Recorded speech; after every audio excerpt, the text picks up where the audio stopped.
The shares of Editas Medicine rose more than 45% last month, according to the data from S&P Global Market Intelligence. The gene editing pioneer rose from reasons both internal and external.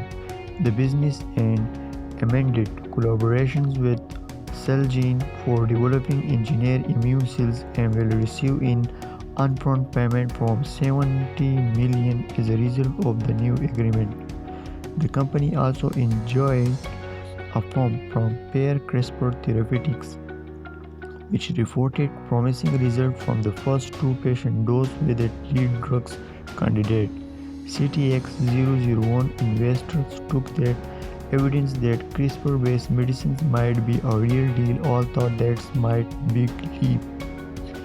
The gene editing landscape is still in the early stage of development. While CRISPR Therapeutics has taken an earlier lead to the top gene editing company, Editas Medicine is hoping to prove that its direct delivery approach will prove equally effective.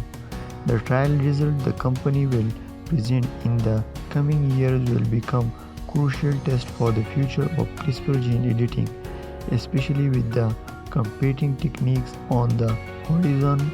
If you want to read this article, link in the description below.